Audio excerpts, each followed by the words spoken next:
చెప్పాడు ఉన్నాడు. అప్పటికప్పుడు నిజంగా వైసీపీ ఊర్లేకి వస్తే ఆ టైంలోనే నాకు యాక్సిడెంట్ జరిగింది. యాక్సిడెంట్ జరిగిన వెంటనే నేను ఒక పేదవాడిని, ఇద్దరు ఆడపిల్లల తండ్రిని. సో ఆ టైంలో నాకు ఏ డబ్బులు లేవు. వెంటనే అన్నకి ఒక ఫోన్ కాల్ చేసి, అన్న అప్పుడు బెంగళూరులో ఉన్నాడు. బెంగళూరులో అయిన వెంటనే ఫోన్ చేసి ఒక ఫోన్ కాలే, అప్పుడు నేను శృంగారం కూడా లేను. ఆ ఒక్క కాలే లాస్ట్ కాల్ నాది. వెంటనే అన్న రెస్పాండ్ అయ్యి ఇమీడియట్గా ఈ పిల్లవాడిని వెంటనే సమీర్ హాస్పిటల్ తీసుకోండి చెప్పాడన్నమాట. ఆ రోజు సమీర్ హాస్పిటల్లో ఈ రోజు మీ ముందర నిలబడినాను అంటే అది మా అన్న వైకుంఠ ప్రభాకర్ చౌదరి గారు.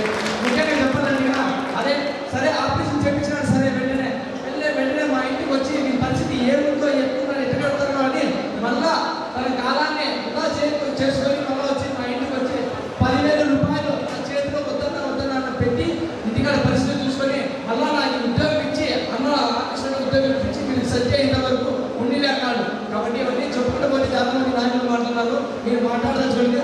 ఇది ఎప్పటికే కానీ నేను ఎప్పుడు సభలో వచ్చి మాట్లాడలేదు, కానీ ఏదో మాట్లాడాలి బాధ కలిగింది కాబట్టి నేను మాట్లాడాను. ముఖ్యంగా చంద్రబాబు నాయుడు అలాగే లోకేష్ గారు చాలా బిజీలో ఉన్నారు. వాళ్ళ సీట్ అలిగేషన్లో వారి కోసం ఈ యొక్క మహిళల విషయంలో ఒకమైన కనకదుర్గమ్మ తల్లి యొక్క క్షమాపణ మాత్రం నేను చెప్తాను. ఎందుకంటే వాళ్ళకి ఆ టైం లేదు కాబట్టి క్షమాపణ మాత్రం వాళ్ళ తరపు నుంచి నేను చెప్తాను. ఎందుకంటే వాళ్ళు చేసిన తప్పులు వాళ్ళు చెప్పుకుంటే ఎక్కడ క్షమాపణ చెప్పలేదు. కాబట్టి వాళ్ళ తరపు నుంచి ఎవరు నారా చంద్రబాబు నాయుడు తరపు నుంచి, లోకేష్ బాబు తరపు నుంచి, మిగతా ఎవరైతే ఈ దీంట్లో సీట్ రానివ్వడం చేసింటారో వాళ్ళ తరపు నుంచి నేను క్షమాపణ చెప్తాను. జ్ఞానంతోను అజ్ఞానంతోను మేము చేసిన సకల తప్పు క్షమించి కాపాడవాలి.